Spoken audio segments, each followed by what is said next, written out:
Welcome back to the Custom FX YouTube channel.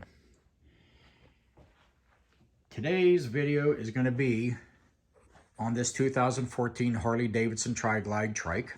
Still waiting for parts to come back and paint. So I'm going to take this opportunity while the tub is completely off. And I'm not sure if I'm ever even going to be in the future of owning one, but I can see some benefits of adding a rear receiver hitch. So this video is indeed on installing a trailer hitch on the back of this Tri-Glide trike. The one I chose was from Bushtec. I looked at a couple other different brands. There are some popular names that are out there. I'm not going to say anything bad. I don't want to bash the companies. But I'll tell you what, I'm really happy that I chose this one. It was actually probably one of the more expensive ones, but the quality is really, really outstanding. Very heavy duty made. I did have to give them a call with a couple questions, and that's going to be one of the real main reasons why I made this video, is going to be installing onto the framework and the cross members on this. And I'm going to show you why I had to give them a call. Some people may not even know this even exists on it unless you took your tub off of it. But I'm going to give you guys some tips here.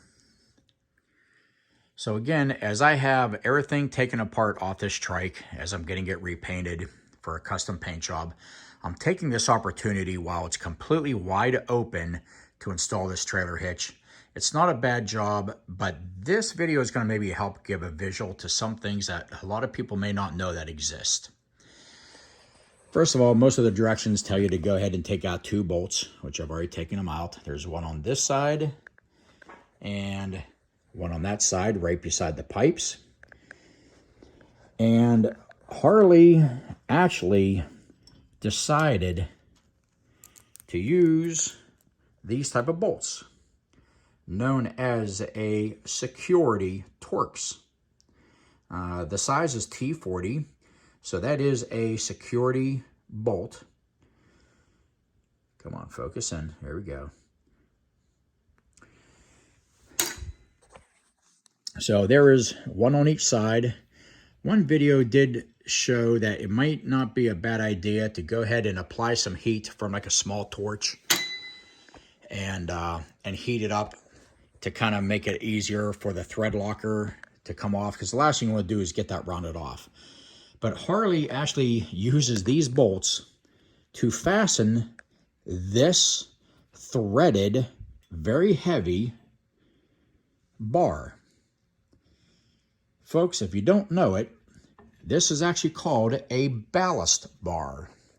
And again, Harley don't want you messing with this at all. That's why they use those security bolts. So those bolts are threaded into this. It's not threaded into a cross member at all. It's threaded into this. And the purpose of a ballast bar, some people in racing, junior drag racing, sometimes have to add these bars to them to meet the weight requirements of their low drag racer. But also, a ballast bar is more or less about weight, and it's adding weight. In this case, it's adding weight to the back of this trike at the very, very rear of this cross member, and it's adding weight to this, and it's actually helping to add and to lower the center of gravity, and they do that by, again, adding the weight. So believe it or not, I mean, this thing is heavy. I'll bet you it's probably maybe a good, I don't know, 15, 20 pounds. But it actually works out real well. And what you need to do is simply loosen those bolts, and the trailer hitch is going to bolt right back up into place using the outer bolts. Now, I had to give them a call, and again, this is Bushtec that I bought this from. Let me take this bar out of here, set it down. The question I actually had was if they wanted it removed, because you see this smack dab in the center, and then you have this hole and this hole offset, and there's the other mounting hole. And oddly enough, you can see where it's offset. Those holes completely line up. The rear holes, those are very easy going into the rear part and going in here and here. But my question was, am I supposed to be putting 4 bolts across here and removing this? Because once that bar is in here, you cannot get access to it. It covers up about 90% of this hole. You could barely see a little bit of this sticking out. But whenever they made the hitch, they must have actually saw those holes and they made those. So you're not going to be using these inside holes here and here. You're going to be mounting them to the outside here and here. And you are going to be bolting it into place back into the ballast bar. So this does stay. This stays, and that is what you're threading into. So keep this in mind. If this thing moves on you, those holes are off, you're going to make sure you get it all lined up and everything for you. So when you're underneath your tri-glide and you don't have your tub off, you're not having the luxury of seeing everything you're seeing here now, I hope this video really helps you to go ahead and get your mounting, and you know what to look for and what to expect. You loosen these bolts, you take them out, and then all of a sudden this moves on you one way or another. You can probably stick your hand up in there and get to it.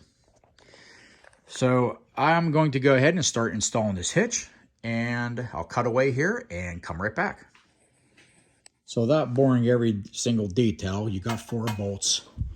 One that comes up from the bottom and through those threads. Another one that comes up through these threads. 2 bolts on the back. I opted to drop them down below into the channel. And they will have a flat washer and this is a nylon lock nut on this side. But for the bolts next to the exhaust, that one, and let me try to get my finger in here, and that one, let me zoom in. Okay, with the flat washer, but also don't forget to add some Loctite to it. So what I did was I loosened my pipes. This one's a little bit tighter, but I can at least crowd it over so I can at least get my torque wrench up into there. Even though this does come with directions, I love their hitch. Their directions, honestly, could be a lot better. They give you some extra bolts, don't tell you where the extra bolts go, so you basically simply figure that out on your own. It's not hard. But still, they don't even give you torque specs. So Google is your best friend, and these bolts that they give you, these are grade 8. You can see a torque spec anywhere from 22 to 35 foot-pounds. So I'm just going to go ahead and make them either 25 or 28 foot-pounds. And you're going to tighten up those 2 bolts and those 2 bolts here in the back, and your trailer hitch will now be installed. Now that the hitch is installed, it's up in place, all your bolts are tight and torqued, go ahead and reinstall your slip-on bolts, or if you unloosen the clamps in the back, tighten all those up. You're pretty much done now. One nice feature, I think the other guys also do the same thing though, is a anti-rattle bolt, with the jam nut on it. And basically what that's for is whenever you slide in your receiver, let me get it in here. Here we go. You slide in your receiver, and of course you're gonna put your pin or a locking pin, whichever you're gonna have. But you're gonna go ahead and slide your pin in place. Once that's in there, you're gonna wanna go ahead and tighten this down where it makes contact, and then tighten your jam nut, and that will keep this from rattling around. So at this point, this video is done. Hope they helped anyone who is thinking about putting a trailer hitch onto their trike. With the tub on it, I will say it's probably going to make life a little bit harder. Sometimes it's hard to get to these rear bolts, but it's completely doable. And now you know what this ballast bar actually is on all our trikes, and what it does, and what you're truly threading it into. Okay guys, stay safe, ride safe, and see you on the next video.